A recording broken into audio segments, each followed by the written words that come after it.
Renu. Bonjour, Declan. Bienvenue à Bordeaux. It's awesome when you speak European. Yeah, c'est très bien. Nous sommes en Bordeaux. Oh, gosh. Here in France. And, Fantastic. But we are here in beautiful here. Bordeaux in France, and we're here for ERUS. Yeah, we're here in the Place de la Bourse. It is evening time here. And the ERUS, the European Robotic Urology Section meeting, happens here in Bordeaux. The 21st meeting. So it's it's been set in tradition, and we're here for the next one. Yeah. So this meeting is all about robotic urology. It is pure surgery, and in fact, most of the content of the meeting is actually live surgery. It's actually real surgery happening, being broadcast from hospitals here in France and in Germany. And we'll come to telesurgery in a minute. Absolutely. To the conference, and there'll be hundreds of delegates here, and it's a great meeting. It's such a unique meeting, isn't it? Because like you said, Declan, this is really about seeing what's possible with robotic surgery and watching the experts pushing the limits and watching the experts do these amazing cases and seeing if it can make some differences to your practice. Exactly. And this episode, by the way, is supported by our silver partners, Device Technologies in Australia, and actually they're all across Asia now as well. But Device Technologies distribute the intuitive surgical robot, the Vinci surgical robot, which is why this meeting even exists. Yeah, the reason this exists. So it's a big deal. Yeah. I'm looking forward to 3 days of live surgery, networking with all our fantastic friends and colleagues around the world. Some great educational opportunities. And, I think it's going to be a historic meeting because I think it's going to break records in terms of attendance. Yeah. That's what we've heard. Over 1,000 participants registered for the meeting. So many new robots coming out into the field. Well, that's going to be part of the big story, isn't it? Because this meeting started 21 years ago when robotic surgery meant the Da Vinci surgical system, which is still the tool we use every day at work, an amazing surgical system. But that's what started the whole idea of robotic surgery and brought it mainstream. Yeah. And for almost all the last 21 years, that's what it's been about predominantly. Yeah. And of course, the technology has evolved and the procedures have evolved, and that's why it's always been a big meeting. And that's why our friends at Device Technologies support this meeting. Yeah. But you're right, because there is a sense that the market is about to really expand. And that's what we're excited about. It's not just competition for our friends at Intuitive. It's just that it was going to dramatically increase the amount of robotic surgery being done if players come into the market that can reach the high levels that the intuitive robot has done. So I'm really excited for the demonstrations of not just the Da Vinci XI, but the single port robot. Oh yeah, because we haven't seen that in Australia. We haven't seen that. That's right. The Medtronic robot that's quite popular in Europe, and then the Chinese robots that have come into the field. So it's going to be exciting. So we'll see, because some of them may be here, I suppose. I think so. And if they are, we'll go and have a look at them. And we know that there will be some telesurgery at this meeting. So already the surgery happens obviously in hospitals and gets broadcast in. But what's going to happen is there are going to be surgeries done in a different country, in China specifically, like 8,000 kilometers from here. But the surgeon in a console will be here in Bordeaux. There will be a surgeon here on a machine in Bordeaux who will be operating on a patient who is 8,000 kilometers away. And that's the first time that's happened in urology, so it's going to be amazing. And it is France, it's Bordeaux, so I'm sure we'll find a chateau or two. You reckon? I think so. Yeah, some French hospitality. Some French hospitality. Well, actually, the Congress dinner at the end of the Congress is going to be in that building behind us. But we should see, can we find a chateau or two? I think we will. Yeah. All right, so we better get to it. Let's get to it. Let's go. Bye. Cheers.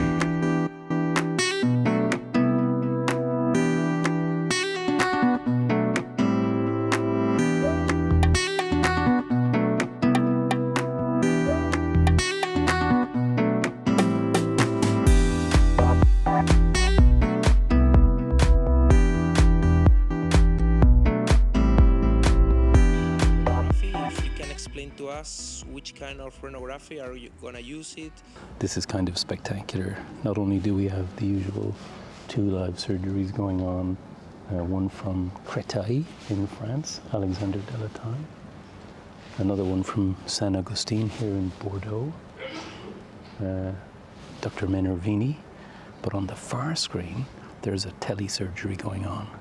That means the surgeon is here in Bordeaux. That's Professor Jean, and the patient is more than 6,000 kilometers away in Beijing. Telesurgery using the Edge medical surgical robot. Minimal latency, 130 milliseconds. All of the surgeries being controlled from here in Bordeaux, but the patient is over 6,000 kilometers away. Just amazing. Surgeon here, please, here. Okay, thank you. So, Dr. Chin, we have here a perfect view. Which kind of rhinography are you gonna use it? Which kind of shooter you use to use in your daily practice? Okay, so here I am with Professor Alberto Berre. He's the chair of ERUS. Alberto, congratulations, what an amazing conference. Thank you very much. Thank you very much. It's truly a pleasure to be here. It's a fantastic opportunity to get together with so many good friends and surgeons. And you're the president of ERUS, and you've watched this evolve over the many years. And this conference really, I mean, record-breaking numbers this year. Yeah, this conference this year we had a record of 1,000 registrations. Amazing. So for us it's a big number. Yeah. Consider that usually we had around 600, 700. This year it's 1,000, and it reflects the fact that robotic surgery is truly diversifying very much, and it's entering the reality of the daily practice in urology. Well said. I mean, I think that the growth and the diversity has really just been exponential, and it's clear here if you walk into the trade hall, the number of different robots that are out there now. It's remarkable. And more to come. And more to come. Yeah.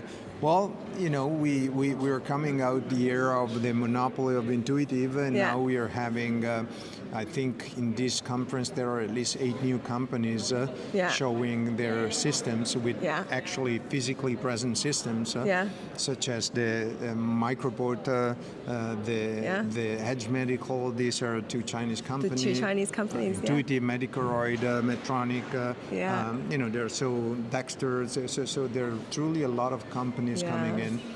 And with those also the companies that are providing technology to robotic surgery. So we're seeing, you know, the agile monkeys. I don't know if you went there and watched the glasses. It's amazing. It's, you know, it's super. Yeah, really it's incredible. An exciting moment. Absolutely. And another history-making moment that occurred yesterday. You did the first telesurgery in Europe.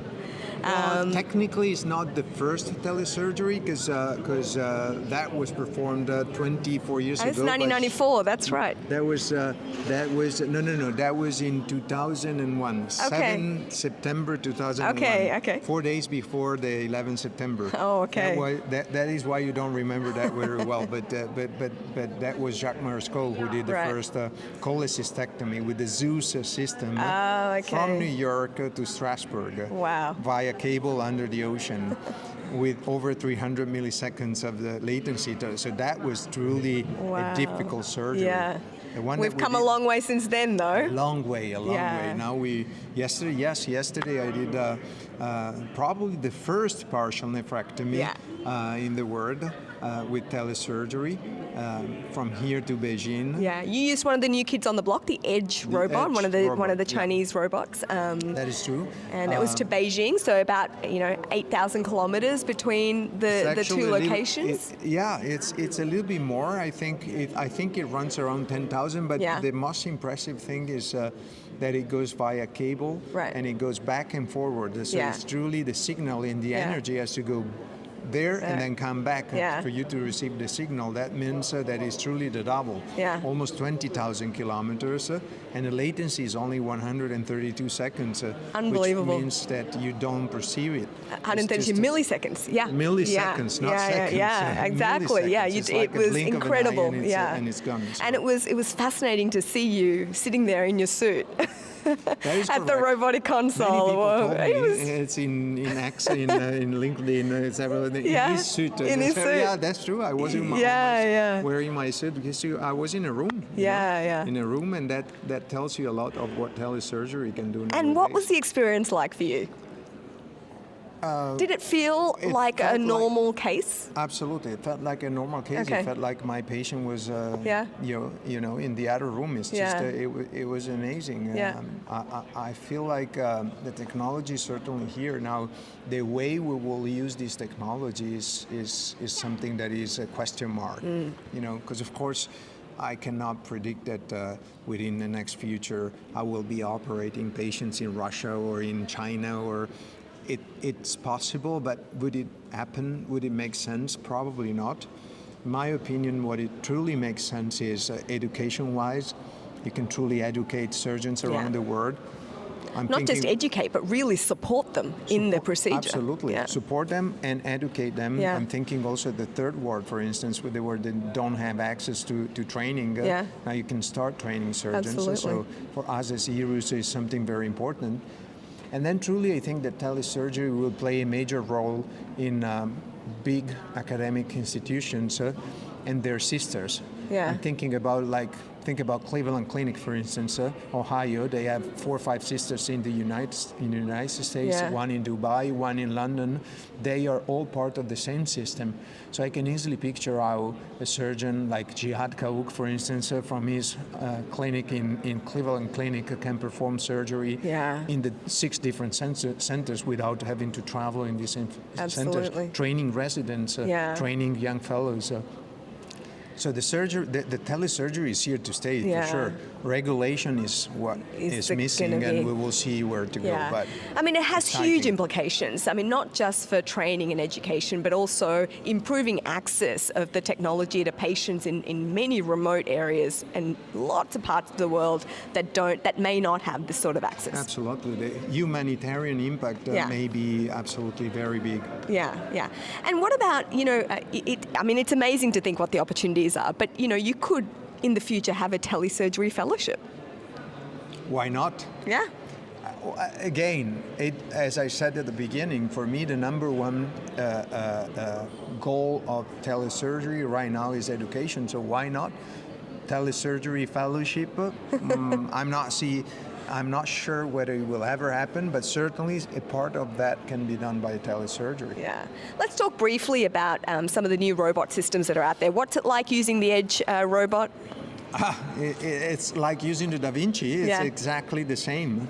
In fact, yesterday I sat down and I did the surgery, period. Yeah. I don't use Well, this I think system. that's a beauty of these new systems that are the same, is that there's not really any extra training that needs to be done. Yeah. In fact, I think we need to I would say that in the future to come, probably you need to take care about the surgery you're providing rather than the platform you're using. You'll see, there's 2 different consoles, the open console and the closed console. So once you get used to the open and the closed, then the rest is exactly the same. Yeah. And the analogy with the car industry is, I don't like it at all. When they say the Da Vinci is like the Ferrari and this is like the Lamborghini or so, but it's true that if you know how to drive, whether you drive a BMW, a Mercedes or an Audi, is basically the same, right? You may like one more better than the other, but in the end, it's basically the same. Yeah. And I feel like these new robots, these new platforms that are coming in the market are really, really very similar to each other. Yeah. Well, we've enjoyed a few wonderful days in Bordeaux. I mean, it's, it's the peak, more to come. That's right, it's not over yet. It's the peak of summer in Europe. It's been beautiful. This is certainly the place to be. Yeah. Well, we'll see you next year for London. Thank you very much. Thank you. Okay, well, I'm very lucky because I've just bumped into Veronique Fay. Veronique, welcome. Thank you so much for inviting me.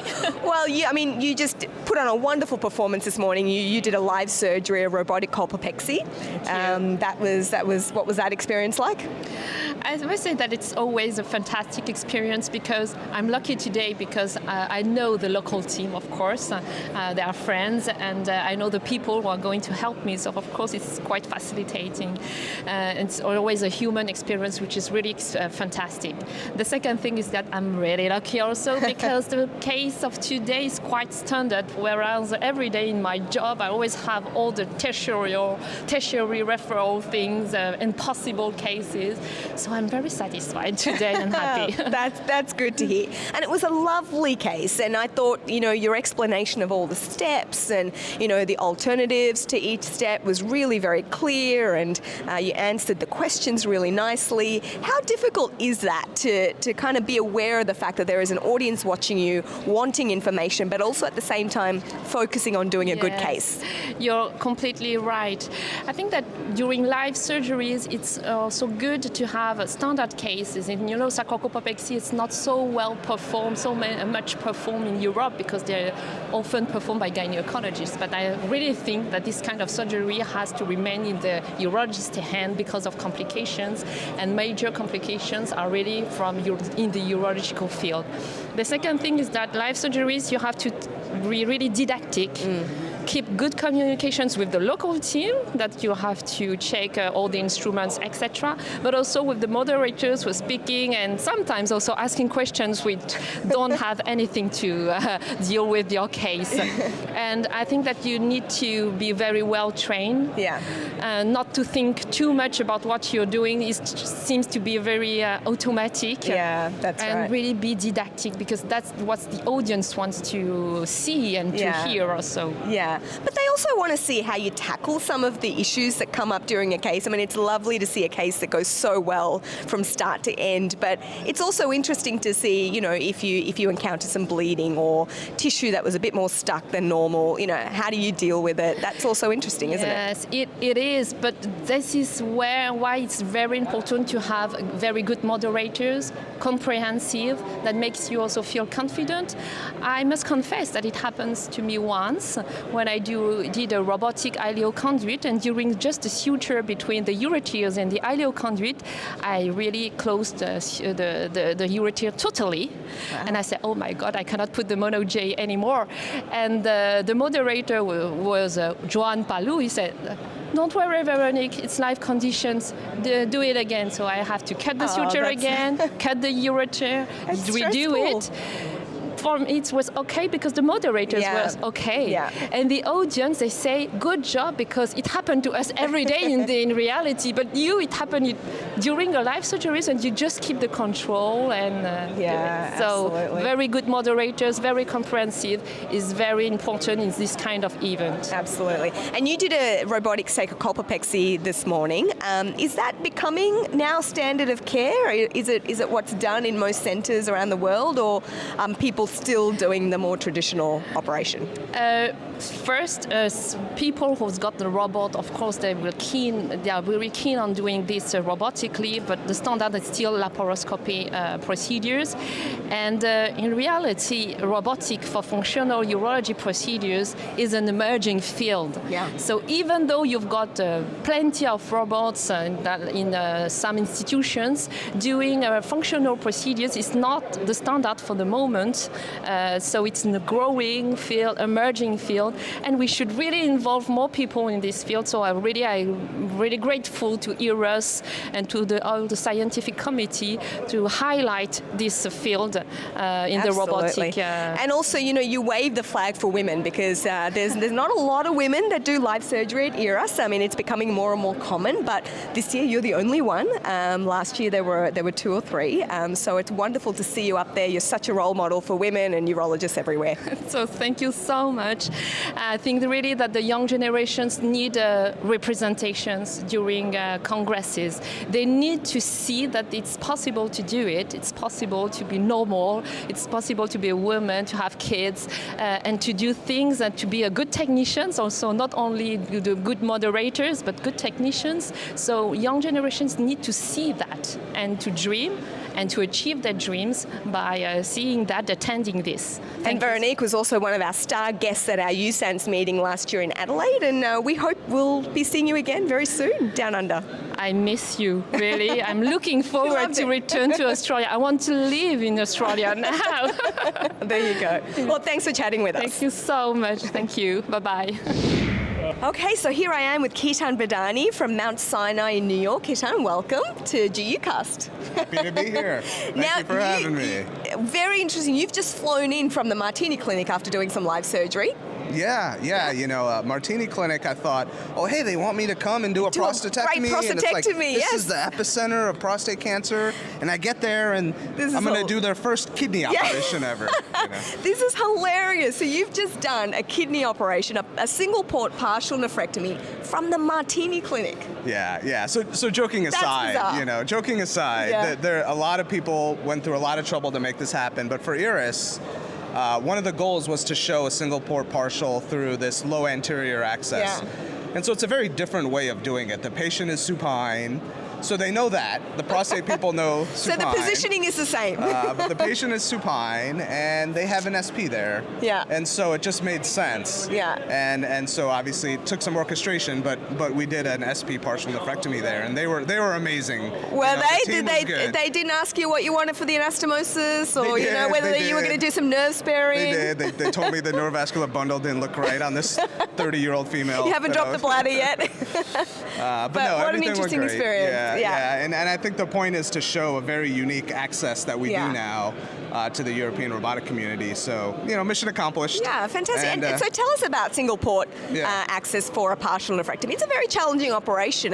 How do you find it? Yeah. I mean, listen, every surgery is humbling, right? Yeah. But I think for single port, it took us a few years to figure out what was the home for this, right? Yeah. And so when we started doing it in the United States, it was us replicating our multi-port surgery, and it was terrible. Right. I mean, I started doing these, and I was throwing stuff. Everyone was unhappy. The whole team was unhappy. Sounds it was the worst. Yeah. And then we started figuring things out. We got an access port, engineered that, and access itself, right? Yeah. Single port's good for small spaces. We do things retroperitoneal. And then this sort of low anterior access, patient being supine, being able to do it this way, started developing. And then once that hit, then it became routine, mainstream, and everyone's happy at the end of those operations. The patients are happy, my assistant's happy. Yeah. And usually, if everyone around you is happy at the end of a surgery, you got to be doing something right. Something right, yeah. But I think you make an important point. I think as we move from one technology to another, it's important not to just adapt our old techniques to the new technology. Exactly. It's important to work out what works for the new technology. And I think we saw that when we went from lap to robot. And now as these new platforms are coming in, we're seeing that again. Yeah, absolutely true. And, we're all of a generation of surgeons, and so we don't get to see all the different generations, but I think it's the same cycle. Yeah. Right? You learn something, that's the best thing, and you're resistant to the new thing. Yeah. And I was there when we started doing robotics with Monty Menon at Henry Ford, and everyone was resistant to it. Yeah. And so I had the unique opportunity of seeing that life cycle. Yeah. And now I'm seeing it again, and it's just the way it goes. But when you find value, and find the value for the patient, there is a value, then all of a sudden, there's less resistance. Exactly. And it took a little bit to find the value. Yeah. That was the thing. But now there's a very streamlined, who do we treat this way? Who do we treat that way? How do we think through it? How do we customize our robotic approach to the patient? Yeah. Which has not happened in 20 years. Yeah, absolutely. Yeah. And back in Mount Sinai, what's your experience with the single port? What are you using it for? Yeah, I mean, so that's the thing. So the three main operations I do with single port is partial nephrectomy is number one, prostatectomy, but again, something that I won't do multi-port, so it's all extraperitoneal, right? Extraperitoneal partial nephrectomy, low anterior partial nephrectomy, and then reconstruction, right? Polyplasty and things. And again, doing it from a different angle, from a little appendectomy type incision. It's a different way of operating, but it's really efficient and low impact for a patient. Yeah. And then, all the other operations we do, no, I haven't really transitioned there because maybe the value isn't the same, right? We do transvesical surgery for BPH. Yep. So think about it. The only space violated in that human's body is the bladder. Yeah. That's it. Yeah. So these patients look amazing after surgery. Yeah. They don't have abdominal or pelvic dissection done. It's literally just the bladder. Straight into the bladder, and then so again, we're finding value, right? It makes sense for this indication. Yeah. So simple prostatectomy was the last one that I was going to mention. Yeah. Fantastic. Well, Kitan, great chatting with you. Congratulations on doing Martini Clinic's first kidney operation. Yeah. You've made history. Maybe the last one too. The last one. Well, it was beautiful to watch, and enjoy the rest of the meeting. Thank you. You too. Thanks for having me.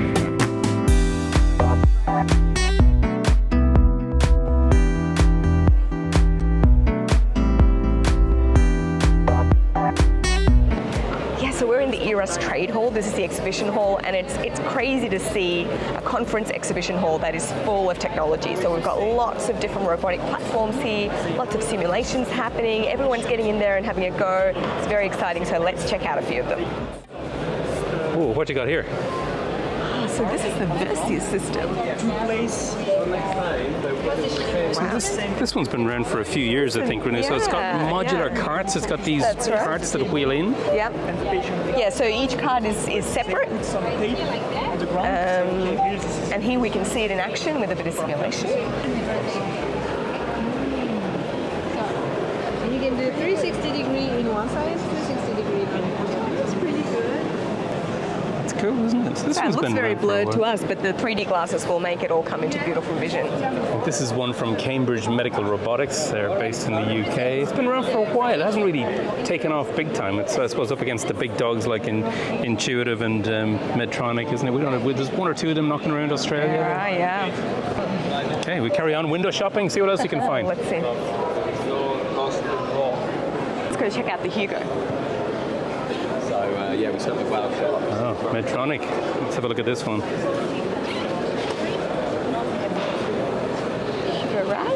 This is a Medtronic robot. Hasn't quite gained that much popularity in Australia, but very popular in Europe and in America. Not in America yet. I don't think it's FDA approved, actually. It's mostly come out. It's mostly European experience, actually. So it's on these carts as well. It's got the arms are all on individual carts, aren't they? And again, an open console like that. Open console, yeah. Screen. So if you look away, the instrument will not move. It takes up quite a bit of space, doesn't it? It does a bit, doesn't it? Look at this. It's if this was one of our small operating theatres, it's just got 4 of these carts. Gee, they really take up a lot of space, don't they? Yeah. You know, I think the advantages of the open console are you're more in tune with the rest of the operating room, and there's lots of open communication. So people say it's better for your back. Renu, I heard some talk about this one this morning. This is this is a Japanese robot. Yeah, this has been around for a few years, and they have sold a lot of these systems, I think, in Japan, 60 or 70 systems. A lot of my friends have used them. It's like a significant footprint in Japan already. I think this is the one that's a joint venture with, oh, look at that, yeah. Here it is in action. So it's got a boom, and it's not one of these ones on modular things. Yeah. And I know there's there we go. So it's quite similar to the Intuitive system. And it has a facing console. And I'm not sure what their strategy is for going outside of Asia Pacific region, but it's certainly everyone respects this as a serious robot that's been around, it's done a lot of cases, and I suppose it's probably a question for regulatory stuff. Are these folks going to push out into other regions? Not much simulation at this stand. No. But, you don't attract the crowd if you don't bring a robot either, do you? It's true. Let's see if we can find a stand that does have a robot. Bloody HIFU, eh? HIFU, there we go. Oh, look, they call it a robot, so come to a robot meeting. Is that what that is? Wow. Oh, okay, the crowds are up here. That must mean we're getting near other robots. So yeah, well, this looks more like it. This is tried and true. Yeah. This is our Da Vinci robot. Oh, look, they've brought a single port robot, Renu. Yeah, there you go. Oh, that's interesting. Have you had a fiddle with these before? Not actually. Let's look at this. This is the Da Vinci SP robot. We don't have any of these in Australia yet. Yeah. It is a really nice bit of technology. Have a look at that. So the idea is that instead of docking multiple small ports into the abdomen, instead you put one port in. So that port there goes in at the belly button. This big trocar here. Yeah. And then it splits into the camera and the different arms. Look at that. These tiny little arms pop out then. It's kind of cool, isn't it? Cool. We'll see it when they start manipulating it, but yeah, they're all bendable and deformable, so you can see the telescope can change shape, and then all the instruments can pop in. So that is, you go through a very small little hole but can still do complex procedures. So yeah, we don't have one of these in Australia yet. But yeah, you can see the appeal. Yeah, so some of our friends in the UK have recently started using this, and I've had very favourable reports from Ben Chalak and Declan Cahill. Yeah. And in the US it's been around for a couple of years, and it'd be nice to see an SP robot. I think, would people like head and neck surgeons like it for doing that type of surgery? I think small cavities is ideal for it, isn't and maybe, people worried about scars and so on. I think from a prostatectomy, partial nephrectomy point of view, it probably doesn't make a huge difference. Yep. These are small incisions anyway, and it's more important that you get that the reach with the arms in the right way. It is a bit more expensive, understandably. It's slightly more complex technology than a regular system. Yeah. And there, the per patient, the per case cost will be a bit more expensive as well. So that will be a limitation unless people, payers in individual countries are going to favor it. But it's quite an impressive bit of kit, isn't it? Nice to see. Let me try it out. Hey, Renu, are you going to have a go at the SP robot? Have a go, yes. How does it feel? It's just like a normal console. It is a bit. You just sort of have to get used to the Small arm movements, they coming say. in this, yeah.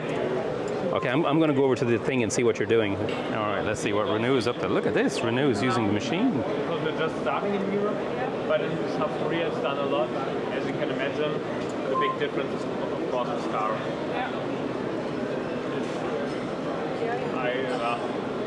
If I can do the same procedure, it's very the same. cool. You just have one scar on the other button, which is hidden. How's it feel, Renu? Yeah, it's interesting. It takes a bit of getting used to the way the arms come in. There you go. How cool is that? Yes, so Declan, this is a PET CT scanner for the operating room.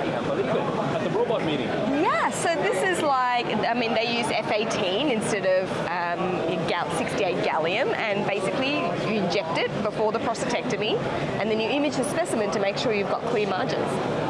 That's actually a prostate with yeah. fluorinated PSMA. We're going to find out a bit more. We're going to get a demonstration. We are. All right, so we're going to be, I'll give you a quick demo of how it works. So basically this device is connected to your information system of the hospital. Yeah. So if one day you decide to use this, first thing you would do is pick, type in the... Put in your patient details, yeah. Yep. So all the patients of today of the surgical program will be in the system, so you just pick the patient that you're operating on. So as we are speaking about urology, I will pick a man. Perfect. We will be operating Ludwig Beethoven. So we say next. The patient identification will be automatically pre-filled, so that just you check and you go on to the next phase. So here you would say, okay, what are we doing? We're doing prostate. Okay, next. Then we tell the device what tracer we use. So you can use 68 gallium and others. Yeah, you can use it all. You give how much you gave, the dose, and also the time that you gave it. Okay. Next step is the orientation of the specimen. So you've removed the prostate, you've placed it in the container, and then you simply tell your nurse, okay, the triangle corresponds to the apex, the square corresponds to the posterior side, as you want. So basically it's a surgeon who's in control and who gets to tell the device which way is up, which way is down. You have one last chance to confirm that everything's correct, so you say yes, and now the stage would open. On the stage? Yeah, so this normally opens, but today it doesn't. Very sorry. It's all right. Especially now that we're being filmed. You would place the container in. Yep. It would click, and then you would say start scan. So then the prostate descends into the podium. The door closes. Wow. And then it takes a first x-ray, which is very important for breast, because immediately they would see, okay, do we have the clip? Or do we need to go, we did something terribly wrong, we took something that we shouldn't have, the clip is still in there, so let's go back. 2 minutes for the 3D CT image, and then 10 minutes for the PET image. Yeah. Then the stage will open up again. This we take out, and we send to pathology. And then pretty much immediately, you close the door, you will have your images on the screen. So I'll show you what that would look like. So the prostate is not sectioned, it's put in whole. Okay. It's put in whole. And then we have 3D. Yeah. So now it's uploading the images. Here you'll see the entire prostate or specimen in 3D. So you can turn it around and you would see where exactly the tumor is. Yep. Then afterwards you get to decide which dimension you want to look at, and you can scroll. You can scroll through the entire prostate, and so there you have a clear positive surgical margin. You could do it in the sagittal plane, same thing.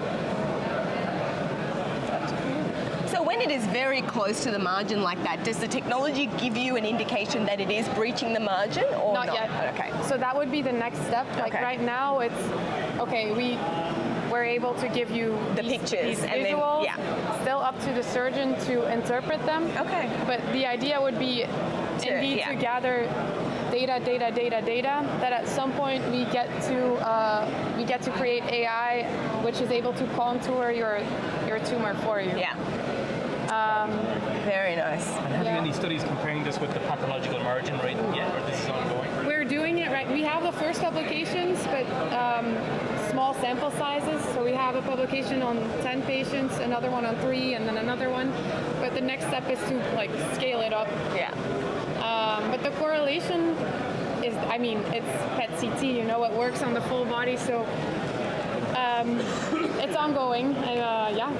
We need to do that. Let's go to Michael Hoffman. We want a ZEOS PET CT for the operating room. And now, can you do this for lymph nodes as well? Yeah. Okay. Actually, from the same patients, we have the lymph nodes here as well. Yeah. So this is from the same patients, the lymph nodes from the left side. Very good. And this was really super interesting. So the image is loading now because you can see uptake in a couple of nodes. So let's say, for example,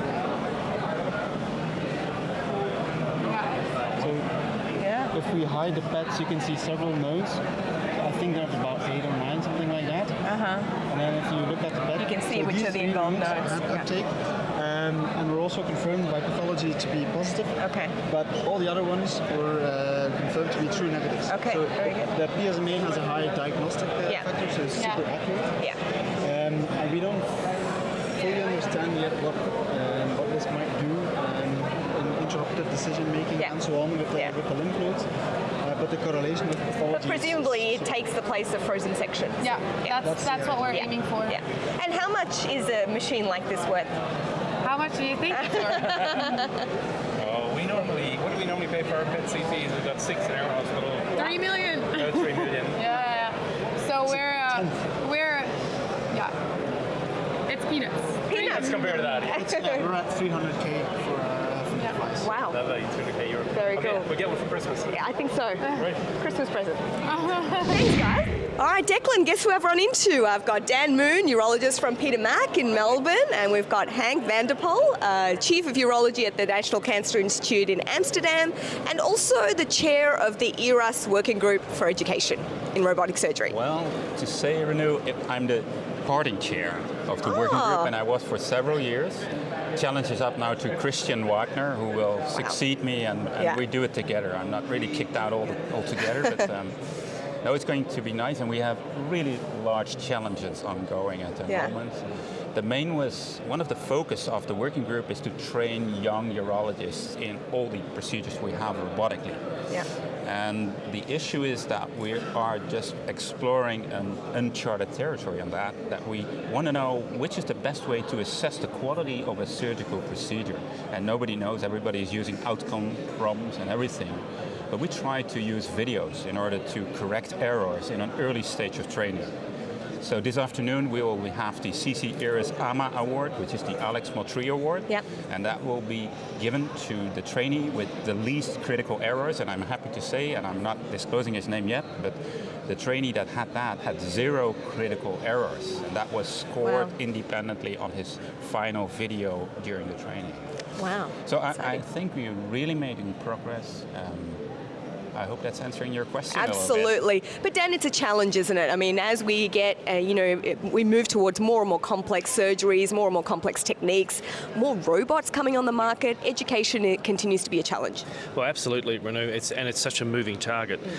So when you talk about critical errors, are we talking about errors as seen on videos, errors as measured by simulators objectively, and at what age do we start measuring, on what platforms? Should we bring this in a very earlier part of surgical training, really to help and select our trainees who are going to be the best to succeed and to train, and then when do we subspecialise? And as we try to make new programs and new systems, there's new platforms developing, so it all starts again. And so I can imagine it's a big challenge to try to put all that succinctly into some recommendations for societies, not only around just here, and not only urology, but multidisciplinary around the world. Oh, excellent points, Anya. Where should I start, Renu? There's so much. No, to start with the first one, the end point of training. So to define critical errors, so to say, or errors at all, we made the Delphi consensus that was published by Alex Mottrie, very famous Alex Mottrie in BGUI in 2021. And there we defined with a panel of 21 surgeons, prosthetic surgeons, prostatectomy surgeons, what are the most critical points of errors that you can make. That was a long process, it was published, and based on these defined errors, we're going to score the videos that we have right now. So that's answering probably your first question. The second one on the different systems is crucial. What struck me for this meeting, this ERUS meeting, is that there are so many new systems coming in, but that the surgical interface seems to have settled down on what we know from Intuitive. And I like that very much. It's like designing automobiles, which all have the same steering wheel on the right or left. You can stay on the right. Yeah. We will stay on the left in Europe. But if you have uniform standards there, then you are there to compare. So I hope finally that all the criteria we define will be system independent. Yes. Just scoring the outcome of the surgical procedure. And that's what I think is going to happen if I look to what's happening here in Bordeaux. This is going prior to someone entering an operating theatre, or is this running alongside, parallel to existing training programs? At what level are we introducing these sorts of assessments? Good point, Daniel. Let me briefly summarize. The idea is that we train very young urologists or last year residents in a 6 months training cycle, what we call clinical curriculum ERUS. So in that they start with hands-on at the bedside. Then they do a 1 week laboratory training. In most cases that will be ORSI in Belgium. And once they have proficiency based on the PBP from Tony Gallagher, the training that is stepwise improving your dexterity, once they have that, they go for 6 months of clinical training. And at the end of that 6 months, they deliver a video, a full procedure video, and that video is independently scored on the endpoints that we just mentioned. What do you think, Dan, maybe I'll ask you this question, what do you think is the role of AI in creating training simulations and situations going forward? Well, we have to provide the information for AI to then take that and generate and keep improving. But gosh, that's a good question too. Who knows? We're just starting with AI. And I think we need standardized, accepted curricula, and then we can start tinkering with how AI can help improve and enhance that going forward, I would think. Do you have any AI involvement in the pathways that you've looked at so far? AI is the key to everything, as I understand it. We called it differently. We called it video analysis and image analysis, and that's what we're working on now. We have several. I mean, there's too much going on in science to all summarize that and not to do anybody short by not being mentioned. I think the idea is just to have computers look at videos. And so far what we did, and Intuitive is strong on that, they had, for example, the DV Locker, in which the movements of the surgeon, they were analyzed. Their newer systems now don't only look to the movement of instruments, but also to the anatomy in the picture, so the patient characteristics, which is crucial on assessing dexterity. I think that's where it's going. As long as we do not have measures that really correlate to outcome, we will sample them, we will get them at the end, but at the moment we're just relying on the errors. It's going back to AI, it proved to be very difficult to have computers assess critical errors in a surgical procedure, because it's only a very small incidence that you often cut into the rectum or cut into the neurovascular bundle. That proved to be very difficult for AI at the moment to assess. In the future, we will get there. And we need to get there because we do not have the time to look at all the video material that we have. And if Renu, if I may go one step further, where we're going, that this AI system that will predict your critical error during your surgical procedure, even before you're going to make it. Yeah. That's what's going to happen. Absolutely. It's like a red light in the dot of the screen. That's what we're getting there. And turn around. I'm amazed. And I thought, this is never going to happen, but this is going to happen. Yeah. And to be honest, I think it will be even within 10 years that we have that dot in the screen, warning us for complications. Hank, there's no doubt we're getting more proficient in education and training, and the robot platforms definitely make it easier to teach. It shortens the learning curve. But is the younger generation, are they de-skilling in open surgery? Because when that's needed, it calls for the highest level of skill. So how do people maintain that? Sure. Well, to say for that, Renu, I think what's happening, and I often feel that way, that if I have a complication, I'd rather convert from open to robot than the other way around. Right, yeah. Because you see much more better and you have much more control with the robot. So for that's for one thing. Then the young generation, we started, then I don't know for you, but I started when I was 35, 40 with doing robotic training. That's far too old. We showed that you have to get like 20, 22-year-olds that immediately start. So their robotic skills will exceed mine tremendously, and not only at an earlier phase, but also their ceiling, so to say, will be much higher. No, I have much trust in the next generations. They will learn quicker, they will learn younger, that's what we bet on, at least in the Netherlands, and their final outcome will be better. No, I'm sure of that. Yeah. And the other thing that's really made waves here is telesurgery, Dan. I mean, we've just seen the first European telesurgery 2024. Alberto Berre did a wonderful case live this morning. Does telesurgery, do you think it takes away from the need to train people? I mean, if you can have one expert sitting somewhere and operating on the most difficult cases, does it lessen the need to train, or does it just make training easier? It's a fascinating adjunct to our robotic programs, and we're seeing it really exponentially be trialled. How does that fit into day-to-day practice? I don't think it replaces expertise. I think it enhances the ability to teach and the access you could have in international or remote areas, potentially.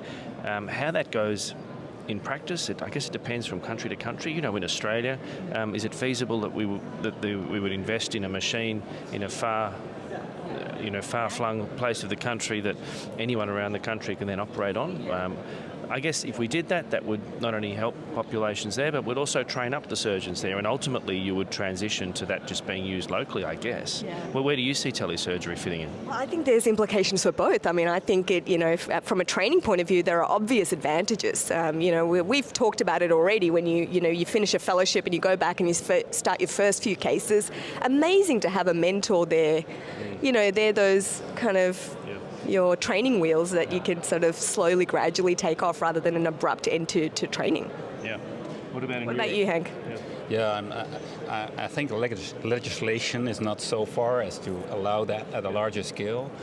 One thing that strikes me for telesurgery is the importance of bedside assistant training. Yeah. And I'm happy to say, again, that the working group education recognized that even before the telesurgery became a hype like it is at the moment.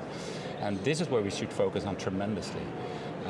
You could see, for example, yesterday that there was some sort of a translational English, Spanish, Chinese interaction. Yeah. You might think of going into the future that Google Translate will make you speak Spanish translated in Chinese back and forward very soon. And that's needed because if you do a thing like that, it's very difficult to expect English language from everybody proficiently. So, well, translation in there, the future is going to be very exciting and will keep us busy, definitely. Yeah. And either Renu or Hank, if I'm operating from one side of the world and the patient on the other side of the world, am I accredited in which country? Both countries, one country? Who is the medico-legal responsibility? In the hospital where the patient is or in the hospital where I am? What are these sort of legislative implications? Well, you know lawyers then, probably. Well, I know them. After you work long enough, you get to know them. They will find a way. But it will take time. And the thing is that we professionals, we have to push them to speed that legal process in order to be able to do that telesurgery. So it's a very valid point. I'm not afraid of it. It's solvable, but we have to push them. Well, Hank, Dan, thank you for joining us on the podcast. You've got your work cut out for you in the working group, but we're fortunate, the younger generation are fortunate to have people like you to mentor us, so thank you. We're happy to do that. All right, well, here I am with Ben Chalak, needs no introduction. Can you get him, Declan? He's a bit tall. He is a bit. Sorry. Ben, are you enjoying the meeting? Yeah, no, it's a fantastic meeting. ERUS here in Bordeaux. I've been to most of the ERUSs in 15 years. Imagine you have. And I would say this year in particular, the diversity of cases and of robots is like Insane. I've never seen it. Yeah. It's absolutely It's been bonkers. an explosion, especially of the new robots that are out there. Giving Intuitive a real run for their money? Well, I think so. I mean, this is obviously good for the industry. Everyone feels that way. What we've got this year is two clinically usable, absolutely in prime time Chinese robots here. Yeah. And colleagues have done live cases on patients in China from here. Yeah. We've obviously got the CMR, we've got the Hugo, and the SP robot. So we're suddenly a poly-robotic sort of meeting, and that is exciting, and I think it's really good. Now let's talk about your upcoming talk which this afternoon, which is the robotic recurrences, dealing with them robotically, recurrences in the kidney. Yeah. And this is important because, you know, we have seen some crazy partial nephrectomies at this meeting. And when you're really pushing the boundary in terms of what you can do a partial nephrectomy on, one thing you worry about are recurrences in the kidney. So give us an overview of your talk this afternoon. The talk is, robotic recurrent resections, and it's sort of salvage robotics in a way. Yeah. And obviously we know we're obviously very familiar with salvage prostatectomy, and this is really focusing on salvaging kidneys after either ablation techniques or after previous partials. So we review the evidence in terms of looking at who's most at risk. So it is those deeper partials, positive margins, but also single kidneys, perhaps, you know, enucleation of those very complicated deep partials, and then just looking to see whether that's feasible. Yeah. I mean, I think the take homes for me would be that this happens. It needs to be considered. They are miles more difficult than they look. Yeah, right, okay. The fat still looks fine, it won't be fine. Okay. It'll be really toxic. They're going to take about twice as long. Yeah. And unless they're quite polar, I think you're often going to fall back to a radical nephrectomy. But they're worth a shot, and lots of centres have shown that you can do the right cases if you select them well. And, you know, we have seen some big, complex tumours that have undergone a partial just in this meeting. How do you approach them? If it's feasible, do you do them? Or is there a point at which you say, no, this should be a radical nephrectomy for oncological reasons? I think so. We have a phrase at our hospital at Guy's and St Thomas's. My big mentor, Tim O'Brien, sort of gets out, just because you can doesn't mean you should. Right. And I think for us, partial nephrectomies got to the point where we were doing crazier and crazier ones, and we have sort of reeled back a little bit now. Yeah. Certainly, if you're worried it's got a thrombus that you can see on the scan beforehand, I don't think we would do that. Here, they've had a couple of cases where they've carried on, even though they've had a significant thrombus, and the evidence is they'll probably be okay. But if you knew that up front, you probably wouldn't do that. So I think there is a point where we would say, look, oncological reasons, even though you could do it, it's a radical. And are there any factors on final pathology that would make you go back and do a completion nephrectomy? Or would you watch most of these patients and deal with the recurrence? I think most of them you can watch. Obviously, if you've got a large positive margin on an aggressive tumour, that's your situation. So you've got a grade 3. Yeah. And you've got a positive margin that's not focal. Yeah. I don't know, 3, 4, 5 millimetres. That's really likely to come back. There's a scoring system for this now, and you look at that, and so that situation, yes. I think if you've got a capsular breach, you cut into the tumour by mistake, and then you go wider. Those, you wouldn't so much. Yeah. And we're looking forward to your live surgery tomorrow. You're going to be doing a robotic nephroureterectomy. Yeah, so I'm lucky in that I've got access to more than one system at our institution, so I'm going to be demonstrating the capabilities of the Hugo. Fantastic. We've got a really nice case, working with the Dr Roche, who's in the Bordeaux team here, and we're going to do that together tomorrow morning, so looking forward to that, yeah. How stressful is live surgery for you? I think inside it's stressful. Outside, you have to pretend that you're in this sort of calmer environment and everything's fine. Yeah. It's obviously a partial for live surgery, I would say, is the potential for ultimate stress, because you're against the clock and you've got to talk and you've got to operate. Yeah. Whereas actually doing a prostate, if it's going well, that's fine. And if we're doing a nephroureterectomy, fingers crossed, there's not going to be any chaos. We're just going to talk people through it. And for me, I almost narrate what I'm doing, which allows me to talk without thinking, because I'm just doing what I'm talking about. Yeah. What throws you is someone asks a real curveball question in the middle of it, or a question where you go, that's not really the right question for this moment. Yeah, yeah. And hopefully the moderators kind of help you with that and answer that. But I think it should be fun. You'll make it look easy, I'm sure. So Ben, you've been a big fan of ours at GUCast. We love having you on the podcast. And just to say thank you, we have a little present for you. Have you seen our GUCast scrub caps? Wow, look at that. That's for you. I'm known for wearing a whole variety of different hats, mainly because of different superstitions. But if I see, I'll hopefully be able to demonstrate my GUCast hat tomorrow. For your live case, that would be amazing. Well, you're a friend of the podcast. It's always a pleasure chatting with you, and you're going to look so good in this hat. Oh, there we go. Looks good already. Maybe not for the rest of today and on the stage, but tomorrow in theatre. Doesn't go with your suit. We'll give it a go. Thank you very much. That's really kind of you. I'm here with Alexei. He's the Chief Executive Officer and founder, I think, of this company. Yeah. Yeah. Called Mmbot. Yeah, Microport. So very nice to meet you here at the ERUS meeting in Bordeaux. Yeah, very nice to meet you. I'm glad to hear you. This is the first show of our TOMAI robot in Europe. Yeah, so we're standing just in front of us. This is the TOMAI robot. We've been having a look at it, and people are gathered around, very excited to see this technology coming out of Shanghai. Yeah. So can you first of all tell us a little bit about the technology, about this robot? Yeah, I think this is quite unique technology in surgical robot industry. Actually, I began this kind of research on surgical robots 17 years ago. I spent 7 years in academia and including my PhD in Johns Hopkins. 10 years ago, I came back to China. I established Mmbot, which is the first surgical robot company of China. We can proudly say their products built the Chinese surgical robot industry. So we are the first one to working on this. We are the first one begin our complex surgery. Almost all this kind of first complex surgery of Chinese robotic are achieved by the robot, including prostate cancer, lung cancer, liver cancer, and also we are leading telesurgery based on this TOMAI technology.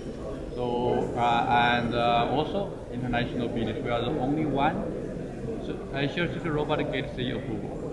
So we are very excited to begin our journey in Europe. Well, it's very exciting. And as you say, you've been developing this technology for many years. And in mainland China, there are already quite a number of these systems installed and in use in China.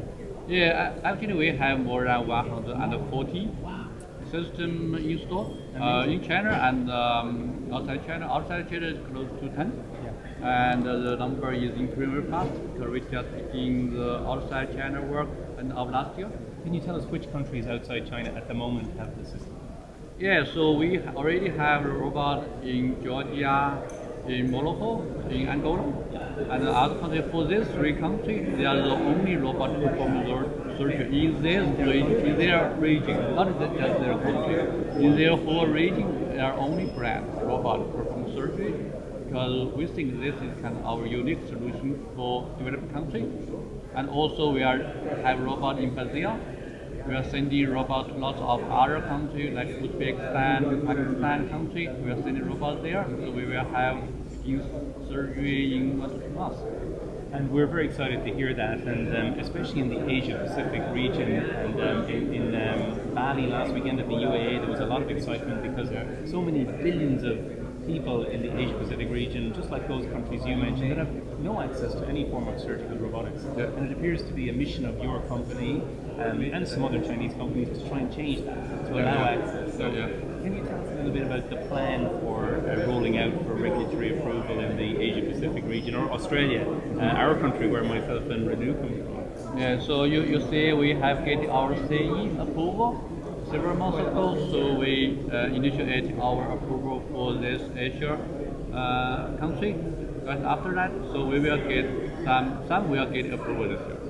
So the process, registration process is accelerated, and actually you mentioned that this country have huge potential demand because for China we are facing the same problem. So we have one robot dominating the market for quite more than 20 years, and it's too expensive. And also there are some other robots not that good enough for complex surgery. And we are glad to say that our TOMAI can provide a similar quality, similar performance, but more affordable solution, and also with some more innovation feature like telesurgery. The telesurgery story is very, very interesting, and I know this TOMAI robot has been used a lot for that. And we can see in the Asia Pacific region, this will be a potential advantage even for mentorship, for us training surgeons how to do prostatectomy. Because from what we can see from this machine, an experienced Da Vinci surgeon like me can sit down on this machine within a few minutes. I can do these procedures, so we can help people as well as acquire these systems ourselves. So the telesurgery is very interesting. Yeah, actually, I'm glad to share with you the story behind the telesurgery. Actually, all this kind of telesurgery work right now you see outside China is because like 4 years ago, we Mmbot decided to focus our innovation strategy on telesurgery. Before that, there are some attempts that work telesurgery based on dedicated knife. but we created the conception of second generation of telesurgery concept. So our idea is that telesurgery should be based on current hospital telecom infrastructure. So our idea is we should use current hospital network. So not any fancy communication. Not fancy communication, not optical fiber, not dedicated line, to reduce the cost. So right now we are building a network for telesurgery. For example, we are link United States, Brazil, Angola, Morocco together, and China together to create a telesurgery network. That will be changed how the medical service system running our country. Final question. You mentioned that it will be more affordable, which is great for regions that struggle. And I'm sure it obviously varies from country to country and hospital might be negotiated. Can you give us a rough idea of how more affordable it might be compared to having standard robotic systems? Yes, like you said, it depends on different countries, their tax policy and all something, and also its current pricing. But normally, for example, in China, we provide kind of 30% lower. Comparing current technology, and that's just some kind of basic strategy we'll follow for international market. Congratulations. Well, it's very exciting, Renu, to be talking to Alex Lee here, founder of To My Robot, and you're going to be seeing this robot rolling out all around the world over the next year or two, no doubt about it. CE marked, and they have a very good strategy, so yeah, these machines. So, what you make of that? That was really good. Yeah. It was an indulgent 3 days of, just beautiful live surgery, great networking, pretty good food and wine. Yeah, and good guests. I enjoyed the guests who came on the podcast. They were great, weren't they? What were your highlights? My highlights, the live surgery as ever. That's what ERUS is all about. Was jaw-droppingly impressive as usual. Just watching surgery of the highest caliber, and I've always made slight adjustments to my technique over the years, Renu, on little things that we do here at the ERUS meeting. Not that many big changes this year. Yeah. But still, watching the quality of the live surgery, number one, that was great for me. Catching up with old friends, some on the podcast, but many others just great colleagues and trainees. Many of our trainees that worked with us in Melbourne have been here, and it's been fun catching up with them. And the hospitality was pretty good. It was amazing, wasn't it? Yeah. That trip, we had a faculty dinner at the Chateau. Chateau Domaine Le Chevalier. That was very good. Spectacular. We got some drone footage. We might stick it up as we talk here. Yeah, that place is incredible. And from a technical point of view, the SP robot, the Vinci surgical SP, the single port robot, I'd never seen it. I'd never had a in the flesh before. We don't have them in Australia yet, but I think device technologies are going to try and get them in. And I mean, for prostatectomy, I don't see a big role for it, but watching Ben Chalak do that extraperitoneal nephroureterectomy through this one incision. And the SP partial from Martini Clinic.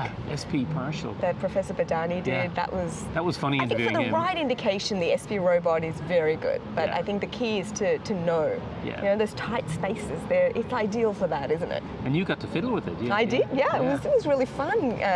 Playing around with some of the new robots out there. Millions and millions of dollars worth. It was amazing, and the Chinese robots. Yeah. What were your highlights? I mean, the live surgery was amazing. It is incredible to see how far you can push the boundary of what's possible with robotic surgery, and to watch, those all the greats just, some of those nerve-sparing prostatectomies were incredible.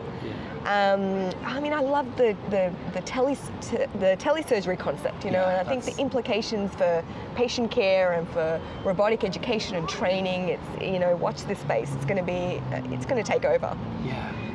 It was kind of nuts looking at those screens, thinking, right, there's a surgeon in Bordeaux on a console, and there's the other shot showing the patient 8,000 kilometers away in China. With almost no delay. It was incredible. Where that will go, I think it's going to be incredible. And of course, the networking is fantastic. So it was a really successful meeting. And here in Bordeaux, we're in, where are we? Place de la Bourse? Yeah. Got a big tonight's big the Congress dinner before we finish up. Yeah. It was pretty spectacular, and summer in Europe. Yeah. Amazing. Exactly. And so we got a plug in for next year's ERUS meeting as well in London, back to London, our friends in London running that. So that's right, yeah. You're going to put it in the diary? I'm going to put it in the diary. So ERUS President Alberto Berre, and along with the local conveners, Ben Chalak, Sentil Nathan and Gang Prokar, Skepta. Yeah, it'll be good. And there were a lot of Australians here. That was another highlight. Yeah, heaps. So what did Breda say? I can see the attraction. Yeah, you can. And a few of them sloped out to the wineries, I noticed as well.